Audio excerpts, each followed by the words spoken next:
Hoje falaremos de um tema que nem sempre é muito bem compreendido por quem não atua diretamente nele, mas que é de suma importância. Iluminação, o que temos de novo? Afinal, sem uma boa iluminação do set, não teremos como resultado um produto de qualidade. Bem-vindos ao Set Experience Academy.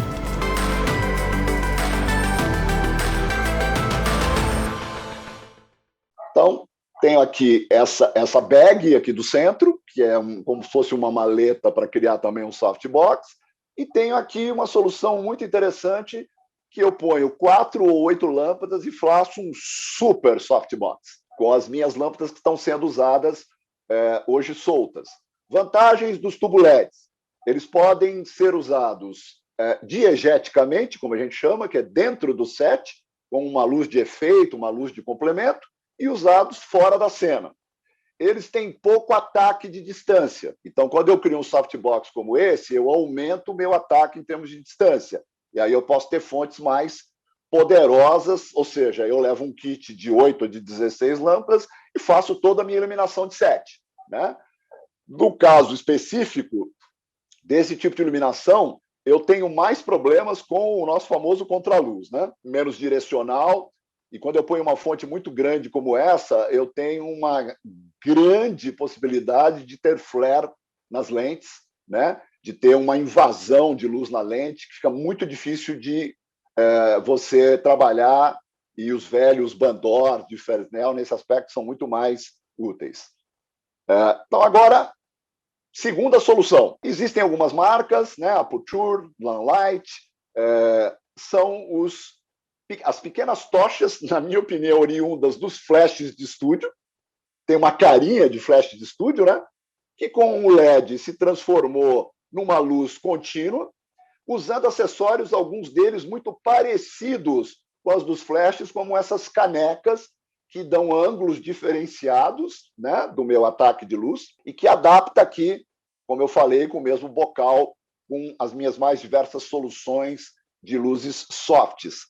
E aqui é bacana que eles já estão desenhando, como aqui à esquerda, essas, vamos dizer assim, essas bandeiras de pano que vão desenhando para onde eu quero jogar a minha luz. É muito ruim quando eu coloco balões, porque ela fica iluminando atrás, né? Iluminando atrás da cena, a cara da gente, a câmera. Fica uma luz muito chata. Desse jeito, eu evito, jogo só a luz para onde eu quero. Você vê que essa parte branca aqui ajudou a dar uma rebatida também para jogar a luz um pouquinho mais para frente.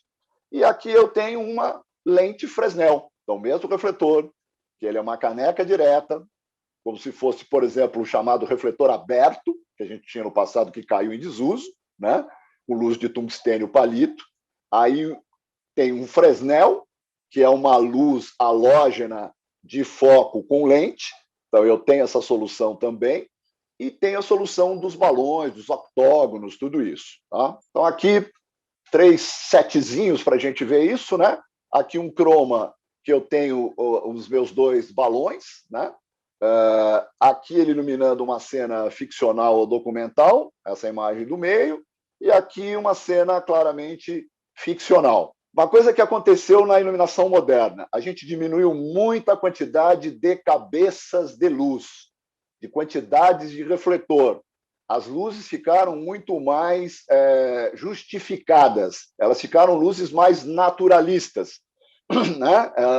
A gente não tem tanto luz e sombra, tudo demarcado, como no cinema americano dos anos 30 e 40, chamado cinema noir, né? Que era um cinema marcado por uma iluminação toda recortada, Rembrandt, sombra, tudo que eu adoro, acho lindo, né? Mas é outro tipo de coisa.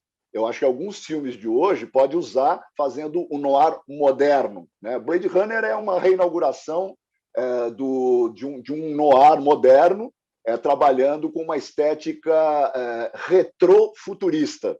Né? Eu tenho elementos retrô que estão no mundo futurista. Então, olha aqui, uma única fonte de luz, e lá fora, nessa janela dessa terceira imagem aqui, eu devo ter lá uma fonte luminosa, com certeza, fazendo aquela luz fria lá fora.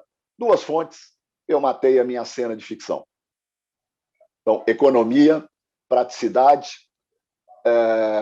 e portabilidade, que eu acho que é uma palavra bacana que fica. Né? E os octógonos, né? e softbox grandes, estão virando aí também a coqueluche do mercado. Qualquer cena de making-off que você vê, eles estão tomando conta dos sets. Também são luzes práticas, todas eles baseados em LED. Esse aqui, inclusive, é da Godox, né, que era uma fábrica de flashes. Tenho aqui as minhas colmeias, né, os meus controles de direcionamento, mesmo de uma luz soft, mas com direcionamento. Então, tem diversas soluções hoje em dia para esse tipo de refletor. De novo, eu pus aqui só o 300, né, mas tem o 600, como disse o Walter. Isso não para, né? Tecnologia é lançamento todo dia, toda hora. Você, quando for fazer uma compra ou de câmera ou de equipamento de iluminação, você tem que olhar muito como está o mercado e os lançamentos daquelas empresas que você confia ou está fidelizado ou quer investir. Você tem que saber em que momento está saindo o lançamento, né? Para eu ter uma durabilidade um pouquinho maior do meu arco de investimento, porque senão eu vou me frustrar em menos de 6 meses. Então, isso é um problema. Iluminação um pouco menos, né? Mais a tecnologia embarcada do que câmera é mais sério, né? Você fazer um grande investimento e se ver traído pelo mercado. E agora eu vou entrar aqui no que eu chamo a coqueluche, né? Para mim, a maior novidade tecnológica em termos de iluminação dos últimos tempos, ARRI também, que é o Orbiter, um refletor direcional de LED. Ele tem pouquíssimas peças no Brasil, ele é muito caro, então, em época de dólar, inflação e pandemia, dificilmente esse refletor vai chegar rápido ao nosso mercado, mas ele é fantasticamente completo, com alta tecnologia embarcada, e o que é interessante para uma fábrica, já tem portas abertas para todos os desenvolvimentos futuros, inclusive de conectividade. Então, aí é que eu acho que é bacana a fábrica que pensa no investimento alto que o seu cliente faz numa tecnologia e deixa para ele uma possibilidade de atualizações através de software, né? Porque isso tudo tem chip embarcado, tecnologia embarcada, então você pode simplesmente criar novas aplicações dentro daquilo que esse hardware de tecnologia puder rodar, óbvio, né? Quando a tecnologia foi muito avançada, aí tem que fazer um trade-up e não tem jeito. Características do bichinho aqui: calibração do branco de 2.000 a 20.000 kelvins, como a gente falou agora há pouco, né? Tem vários color modes aqui, gel, XY coordenadas, source matching, que é uma coisa muito interessante. Eu conecto um refletor no outro e eles vão se ajustar. Olha que maravilha. A gente vai lá, mede com o colorímetro, com o kelvinômetro. Está faltando 50 aqui, está faltando 100 ali, está faltando 200 aqui. Fica, né? Porque não tem filtro para corrigir tudo isso, né? Aí, não. Esse bonitinho aqui vai se autocontrolar, vai igualar os refletores num set, sozinho, né? Claro, tem o softwarezinho aí, né?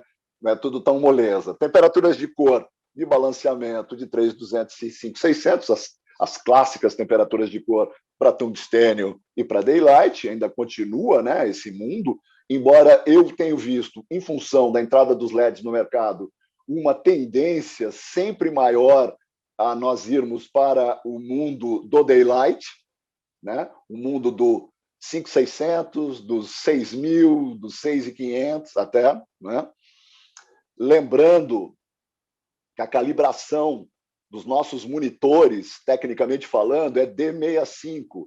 Portanto, a calibração é de 6.500 Kelvin, que tem uma diferença grande do que era a Europa, por exemplo. Então, várias diferenças de produto. A Europa era 5.500 e aqui 6.500. E o Japão, 6.900. Então, mesmo sendo NTSC, era 6.900. Então, a gente tinha muita diferença nas texturas de pele. Aí eu devia um produto da NHK. Ai, como lá é tudo suavezinho, é tudo azulzinho, né? É tudo rosinha, porque a temperatura de cor lá é outra, era outro NTSC completamente diferente. Então, essas questões técnico-culturais, a gente precisa saber um pouco delas para não ser enganado.